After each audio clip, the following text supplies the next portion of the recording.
ഞാനിപ്പോൾ ഉള്ളത് കടലുണ്ടിയിലാട്ടോ. കടലുണ്ടിയിൽ ഒരു അടിപൊളി സ്ഥലമുണ്ട്. മീൻ തിന്നാൻ വന്നതാണ് അവിടെ. മീൻ പറഞ്ഞാൽ കടലിൽ നിന്ന് ഡയറക്റ്റ് പിടിച്ചിട്ട് ഇവിടുന്ന് ഒരു നല്ല വലിയ വലിയ മീനുകൾ, അടിപൊളി ആവോലി, അയക്കോറ, പലതരം മീനുകൾ, ചെമ്മീൻ, കൂന്തൾ, അതൊക്കെ കിട്ടുന്ന ഒരു അടിപൊളി സ്പോട്ട് ഇവിടെ കടലുണ്ടി ഉണ്ട്. ഈ പാലം കഴിഞ്ഞ് നമ്മളിപ്പോൾ കോഴിക്കോട് നിന്ന് വരികയാണെങ്കിൽ പാലത്തിൻ്റെ തൊട്ട് മുമ്പ്, പരപ്പനങ്ങാടി ഭാഗത്തുനിന്നൊക്കെ വരികയാണെങ്കിൽ പാലം കഴിഞ്ഞ പാടാണ് ഇതുള്ളത്. അപ്പോൾ ഞാൻ അവിടെ എത്തിയിട്ട് അവിടുത്തെ വിശേഷങ്ങളൊക്കെ കാണാം. ഹിമാലയനിൽ തന്നെ കേട്ടോ വന്നത്. കടലുണ്ടി പാലം അടിപൊളിയാണ്. അപ്പുറത്തുണ്ടല്ലേ ആ കാണുന്നത് ട്രെയിനിൻ്റെ പാലം, ഇത് നമ്മൾ റോഡ് പാലം. ഈ പാലത്തിൻ്റെ അടിയിലായിട്ട് അടിപൊളി ടൂറിസ്റ്റ് സ്പോട്ട് കാര്യങ്ങളൊക്കെ ഉണ്ട് കേട്ടോ. അവിടേക്ക് ഇങ്ങനെ പോയി നല്ലൊരു വ്യൂവും കാര്യങ്ങളൊക്കെ അവിടെ ഉണ്ട്. ഏതായാലും നമ്മളിപ്പം ടൂറിസ്റ്റ് സ്പോട്ട് കാണാൻ വന്നതല്ല, ഫുഡ് അടിക്കാൻ വന്ന. അപ്പം ഫുഡിൻ്റെ സ്ഥലങ്ങളൊക്കെ കാണിച്ചത്. അപ്പോൾ നമ്മൾ സ്പോട്ടിലെത്തിട്ടോ. ഇതാണ് സംഭവം. ഇത് കാണുമ്പോൾ നിങ്ങൾ വിചാരിക്കും എന്താണ് ഒരു ഷീറ്റൊക്കെ ഇട്ടിട്ടുള്ളൊരു സംഭവം എന്ന് വിചാരിക്കും. പക്ഷേ ഫുഡ് അടിച്ചാലേ നിങ്ങൾക്ക് മനസ്സിലാവുള്ളൂ ഇതിൻ്റെ ഒരു കപ്പാസിറ്റി. ബാലേട്ടൻ്റെ കടലുണ്ടിക്കടവിലെ മീൻ രുചികൾ, ഇതാണ് സംഭവം. അപ്പം ഇത് ചാലിയത്ത് നിന്ന് വരണം ഇവിടെ. അപ്പം ഈ വീടിൻ്റെ നേരെ ഇപ്പം ഞാൻ നിൽക്കുന്നിടത്ത് റൈറ്റ് ഭാഗം നേരെ പോയാൽ ചാലി എത്തും. ഇങ്ങോട്ടേക്ക് പോയാൽ കടലുണ്ടി പാലട്ടോ. ഇതൊക്കെ വിരിച്ച് വെയിറ്റിങ്ങിലാണ് കേട്ടോ. മീനൊക്കെ സെലക്ട് ചെയ്തിട. എന്തൊക്കെ പത്രത്തിൽ കാര്യങ്ങളൊക്കെ വന്നിട്ടുണ്ട് കേട്ടോ. കണ്ടില്ലേ, ഫോട്ടോസും കാര്യങ്ങളൊക്കെ കട്ടൗട്ടാണ്. അത്യാവശ്യം പല ഭാഗങ്ങളിൽ നിന്ന് ആളുകൾ വരുന്നുണ്ട്.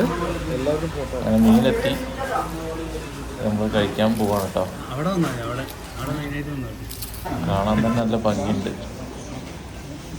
ഈ മീൻ്റെ വരുന്ന എന്തോ മീനല്ലേ, എന്തായാലും തിന്ന് തന്നെ. അപ്പം ഫുഡൊക്കെ കഴിച്ച് കഴിഞ്ഞാൽ ബില്ലടിക്കണം. അതിന് വീട് നിർത്തില്ല, അടിപൊളി ഭക്ഷണമാണ്. 1200 റുപ്യേൻ്റെ ഫുഡ് കഴിച്ചിട്ട് നമ്മൾ മീനും 4 ചോറും എല്ലാം കൂടി അടിപൊളി ഭക്ഷണമാണ്. മീൻ കഴിക്കാൻ മൂടുള്ളവർക്ക് ഇങ്ങോട്ട് വരാം കേട്ടോ. അടിപൊളി ഫുഡ് കിട്ടും. ഏലി എന്ന് പറഞ്ഞ മീനാട്ടോ നമ്മൾ ചോദിച്ച്. പിന്നെ ഏലി എന്നാ മീനിൻ്റെ പേര്. അത് അമ്പ ചെയ്ത് പിടിക്കുന്ന മീനാണ്. ബാലേട്ടൻ്റെ കടൻ്റെ അവിടെ നിന്ന് നേരെ ചാലിയം ജങ്കാറിൻ്റെ അടുത്തേക്ക് വന്നു കേട്ടോ. ഇവിടെ നിന്ന് നേരെ ബേപ്പൂരിലേക്ക് എളുപ്പ വഴിയാണ് ഈ ജങ്കാർ വഴി പോലെ. അപ്പോൾ ജങ്കാർ അത് അവിടെ നിൽക്കണേ, അത് ബേപ്പൂരിൻ്റെ ഏരിയ ആണ്. ഇവിടെ നമ്മൾ ക്രോസ് ചെയ്താൽ ബേപ്പൂരായി. അപ്പോൾ ജങ്കാറിനെ വെയിറ്റ് ചെയ്യാണ്. ബൈക്ക് കയറ്റാൻ 15 രൂപ കേട്ടോ ചാർജ് വരുന്നത്. ഈ കടയിൽ നിന്ന് ഒരു ഉപ്പിലിട്ട പൈനാപ്പിളും വാങ്ങി ഇങ്ങനെ വെയിറ്റ് ചെയ്യണം. ഹിമാലയയിൽ നിന്ന് നേരെ ബെൻസിലേക്ക് കയറിയിട്ടോ. ഉപ്പുണ്ടതിന് കൂടെ. അപ്പോൾ ഉപ്പക്ക് കാറ് കയറ്റാനൊരു മടി. ആ ബൈക്ക് ഞാൻ അവിടെ കൊടുത്തിട്ട് കാറ് ജങ്കാറിൽ കയറ്റാൻ വിചാരിച്ചു. ജങ്കാറുണ്ടല്ലോ അവിടെ എത്തി. എൻ്റെ വണ്ടി ഇതാ മുപ്പരെടുത്തിട്ട് കേട്ടോ. കാണുന്ന എല്ലാ വണ്ടികളും അതിൽ നിന്ന് വരുന്നത്. നമ്മളെ വണ്ടി ഇതേ കയറണം. അപ്പം നമ്മളെ വണ്ടി ഇതാ വണ്ടി ഇപ്പോൾ കയറിയേക്കും. ഇഷ്ടംപോലെ ആളുകളെ കയറാൻ. മിക്കവാറും കാറ് ലാസ്റ്റ് ആയിക്കോട്ടെ കയറ്റുക. അങ്ങനെ ഓടിച്ച് എങ്ങനെയല്ലോ കയറ്റിട്ടോ. അതിൻ്റെ ഉള്ളിൽ ഏറ്റവും ബാക്കിൽ കൊണ്ടുപോയിട്ടേക്കണ്. മുന്നിൽ ഇതാ കുറേ വണ്ടികൾ.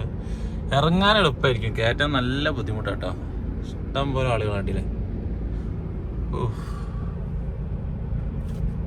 കാറിന് 75 രൂപ കേട്ടോ.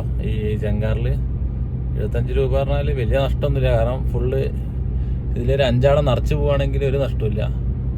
ഒറ്റ ആളൊക്കെ ആണെങ്കിലുള്ളൂ കുറച്ച് നഷ്ടമായിട്ട് തോന്നുക.